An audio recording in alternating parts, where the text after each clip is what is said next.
Hey there, welcome back to Occupy Democrats. And it may be a sleepy Sunday, but the Trump administration doesn't sleep when it comes to the level of their idiocy. And you will not believe this breaking story when you see what they did and how dumb it is. And if you want to see Trump out as bad as I do, subscribe to the channel. I'm going to show the story to you in just a few seconds. But this is all surrounding Ukraine, peace, Putin, Trump, and the absolute travesty that is our U.S. State Department under Marco Rubio. Holy smokes. Let's be clear on how we got here in terms of this. Volodymyr Zelensky is not invited on Friday? He wasn't a part of it. I would say he could go, but he's gone to a lot of meetings. You know, he's been there for 3.5 years. Nothing happened. And yet he's had 3 or 4 peace talks with Putin. Mr. Putin, did you underestimate Ukraine? President Putin, will you stop killing civilians? I mean, do you want somebody that's been doing this for 3.5 years? What's the definition of a good deal? I'll tell you after I hear what the deal is. He recently said... Because there could be many definitions. You know, you're talking about a very large and complex situation. And then he recently said this. Well, we're going to have a meeting with Vladimir Putin, and at the end of that meeting, probably in the first 2 minutes, I'll know exactly whether or not a deal can be made. How do you know that? Because that's what I do. I make deals. I've spoken with their people. We have a plan. And you notice how it's never Trump's fault that it started. It's horrible what's happening. It's a war that should have never happened. It would have never happened if I was president, and it's a shame. And I thought they should have acted quicker, but it's a cold winter, and a lot of the energy-producing plants have been under attack, to put it mildly, to put it nicely. This is a war that should have never happened, and it wouldn't have happened if I were president. But let's be clear, here's the Putin version of that leads us in to this breaking story right here. We have this text of U.S. proposed peace plan. We received it through existing channels of communication with the U.S. administration. I believe it can be used as the basis of a final peaceful settlement. Notice how he said, I received through standard channels. Whoopsie poop, because in this breaking story, over this weekend, there has been a supposed peace deal put forth through the State Department and in partnership with the State Department, except for the fact, stone cold lie false. They put forth a plan completely created by the Russians and Putin. Holy smokes, Trump is losing his mind. Here is the story. Human catastrophe. Trump uncorks massive all-caps rant as new scandal breaks. Donald Trump on Sunday morning unleashed a massive rant aimed in part at U.S. allies amid what some have called one of the biggest foreign policy scandals in history.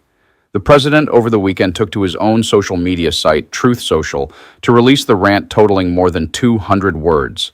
The massive meltdown comes amid disputed reports that Marco Rubio disseminated Russia-written documents to Ukrainian officials and passed them off as a U.S. peace deal. A Republican congressman who serves as a member of the House Armed Services Committee put the Trump administration on notice this weekend over what some outside observers have dubbed one of the biggest foreign policy scandals in history.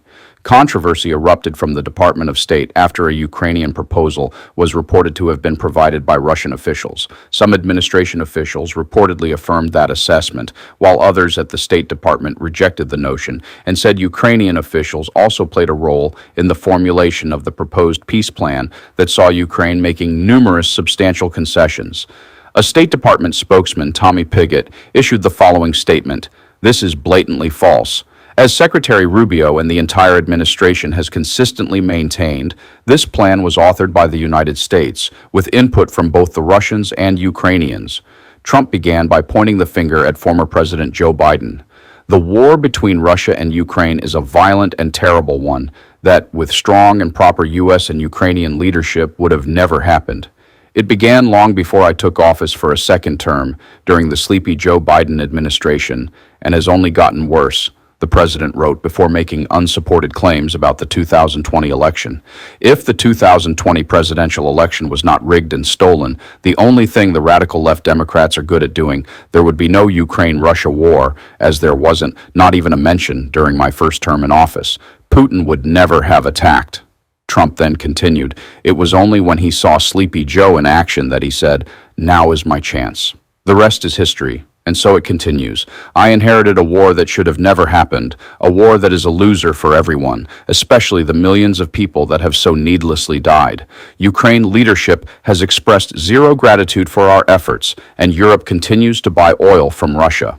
Going even further, Trump concluded his rant by saying, "The USA continues to sell massive amounts of weapons to NATO for distribution to Ukraine.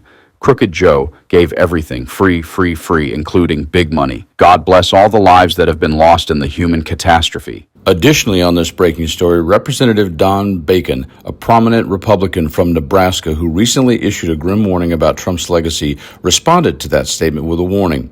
In quote, "Some people better get fired on Monday for the gross buffoonery we just witnessed over the last 4 days. This hurt our country and undermined our alliances and encouraged our adversaries," Bacon added. On the heels of Marjorie Taylor Greene resigning from Congress because she couldn't get along with Donald Trump, or whatever the reason may be, I am 1,000% behind Representative Don Bacon from Nebraska, a Republican who's actually pushed back against Trump several times, and he's 1,000% right. In any other administration, somebody would get fired without question. How can you possibly put out to the American public that something is being done in partnership when all someone did was rubber stamp or plagiarize or put forth a narrative that something we were a part of was completely 100% done by the invader, Russia? Are you kidding me? This is Trump's administration, and the European allies that we used to have, sort of had, kind of not sure we still have, not going to be happy about it. You guys like and share the video. Enjoy your Sunday and stay frosty.